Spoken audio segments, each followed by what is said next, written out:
حضرت امام قاسم رضی اللہ تعالیٰ عنہ اہل بیت کے بہت سے نوجوانوں کے بعد حضرت امام قاسم رضی اللہ تعالیٰ عنہ نے اپنے چچا حضرت امام حسین سے کہا کہ چچا، اب مجھے لوگوں کی قربانی دیکھی نہیں جاتی ہے، اب مجھے لوگوں کی شہادت دیکھی نہیں جاتی ہے، اب مجھے لوگوں کا خون دیکھا نہیں جاتا۔ اب میں یہ چاہتا ہوں کہ اب آپ مجھے میدان کربلا میں جانے کی اجازت دیں۔ اور یہ وہی امام قاسم ہیں جن کے باپ حضرت امام حسن ہیں، یعنی حضرت امام حسین کے بڑے بھائی کے بیٹے حضرت امام قاسم ہیں۔ کہتے ہیں کہ چچا، اب مجھے آپ اجازت دیں میدان جنگ میں جانے کی۔ حضرت امام حسین نے کہا، اے میرے بھتیجے، تم ہی تو میرے بھائی کی آخری نشانی ہو، تمہاری قربانی کو برداشت نہیں کر سکتا۔ تمہیں دیکھ کر میں اپنے بھائی امام حسن کو یاد کر لیتا ہوں۔ جب یہ جملے حضرت امام حسین نے کہے اور کہہ دیا، میرے بھتیجے، میں تمہیں جنگ میں جانے کی اجازت نہیں دے سکتا۔ اب حضرت امام قاسم نے دیکھا کہ میرے چچا حضرت امام حسین مجھے اجازت نہیں دیتے۔ اس وقت حضرت امام قاسم کے ہاتھ پر ایک تعبیذ بندھا ہوا تھا اور وہ آپ کے والد محترم حضرت امام حسن نے باندھا۔ اے میرے بیٹے امام قاسم، جب مذہب اسلام کے اوپر کوئی پریشانی آئے تو آپ اس تعبیذ کو کھول کر دیکھنا، آپ کی تمام پریشانیاں دور ہو جائیں گی، آپ کی تمام مشکلیں آسان ہو جائیں گی۔ حضرت امام قاسم نے کیوں نہ آج میں اس تعبیذ کو کھول کر دیکھوں۔ آپ نے وہ تعبیذ کھول کر دیکھا جس کے اندر یہ جملے تھے، اے میرے بیٹے امام قاسم، جب میرے بھائی امام حسین کے اوپر کوئی پریشانی آئے تو میری یہ تمنا ہے، میری یہ آرزو ہے، تم میرے بھائی امام حسین کے نام پر اپنی جان کو قربان کر دینا۔ میں سمجھ جاؤں گا میرے بیٹے امام قاسم نے میرا حق ادا کر دیا۔ آپ نے اس تعبیذ کو پڑھا اور حضرت امام حسین کے سامنے یہ سوچ کر پیش کیا کہ اب میرے چچا جان مجھے میدان جنگ میں جانے کی اجازت دے سکتی ہیں۔ جب حضرت امام حسین نے اس تعبیذ کو کھول کر پڑھا تو حضرت امام حسین کی آنکھوں سے آنسو جاری ہو گئے۔ اب آپ نے کہا کہ جب میرے بھائی کا یہ کہنا ہے، اب میں اپنے بھائی کی بات کو نہیں ٹال سکتا۔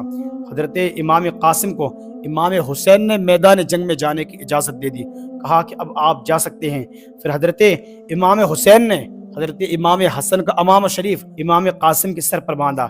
باندھنے کے بعد حضرت امام قاسم کے لیے کہا کہ اب آپ جائیں خیمے کے اندر اور اپنی امی جان اور اپنی پھوپھی جان کو آخری سلام کہہ دیں اور آخری اپنا دیدار کرا دیں۔ حضرت امام قاسم میدان جنگ کا دولہا بن کر اپنے خیمے کے اندر پہنچتے ہیں، اپنی ماں کو سلام کہتے ہیں، اپنی پھوپھی کو سلام کہتے ہیں اور آخری دیدار آپ ان کا کرتے ہیں، وہ آپ کا آخری دیدار کرتی ہیں۔ پھر آپ امام حسین کے پاس آتے ہیں اور کہتے ہیں، چچا اب مجھے آپ اجازت دیں۔ حضرت امام حسین رضی اللہ تعالیٰ عنہ حضرت امام قاسم کو تلوار دیتے ہیں اور حضرت امام حسین اپنے بھتیجے امام قاسم کو خود گھوڑے کے اوپر سوار کرتے ہیں اور آپ آخری سلام کہتے ہیں اور کہتے ہیں، جاؤ مذہب اسلام کی خاطر اپنی شہادت کو پیش کرو، مذہب دین کے لیے اپنے سر کو قربان کرو، کیونکہ آج ہماری یہ امتحان ہے۔ جو حضرت امام قاسم امام حسین کے لیے آخری سلام کہہ کر میدان جنگ کی طرف بڑھتے ہیں، جب آپ میدان جنگ میں آتے ہیں ظالموں کو للکار کر یہ کہتے ہیں، اے ظالموں، ہے کوئی میرا مقابلہ کرنے والا؟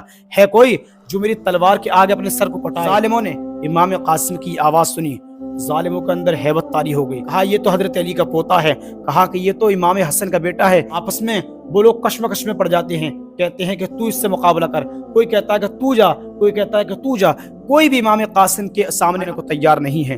پھر جب ابن سعد نے دیکھا کہ لشکر میں سے 22,000 کا لشکر جرار ہے اور کوئی بھی حضرت امام قاسم کے مقابلے کے لیے آنے کو تیار نہیں، اور حضرت امام قاسم کی عمر 22 سال کی ہے، جب ابن سعد نے یہ دیکھا نا کہ کوئی بھی لشکر میں سے امام قاسم کا مقابلہ کرنے کے لیے نہیں آتا، پھر ابن سعد نے اسی 22,000 کے لشکر میں سے ایک بڑا مشہور و نامی پہلوان جس کا نام ارزق تھا اسے بلایا اور کہا کہ دیکھتا ہے تو کوئی بھی امام قاسم کے مقابلے نہیں آتا، کہا کہ تو امام قاسم کا مقابلہ کر، کہا کہ تو امام قاسم کا سر ان کے تن سے جدا کر۔ جب ارزق نے یہ بات سنی، ابن سعد کا یہ جملہ سنا، تو ارزق غصے میں آ گیا۔ ارزق نے کہا، ابن سعد تجھے شرم نہیں آتی؟ کہا کہ تجھے پتا ہے میں 1000 آدمیوں کے مقابلے میں لڑتا ہوں، اور کہا کہ تو اس بچے سے میرا مقابلہ کرتا ہے، کہا کہ جس کے اندر سے ابھی دودھ کی بو آ رہی ہے، کہا کہ تو مجھے اس کے سامنے نہ بھیج، کہا کہ یہ میری توہین ہے۔ پھر ابن سعد نے کہا کہ ابھی تجھے پتا نہیں، یہ حضرت علی کا خون ہے اس کے اندر، ان کے باپ حضرت امام حسن ہیں۔ کہا کہ تجھے پتا نہیں، کہا کہ جب تو امام قاسم سے پنجہ ملائے گا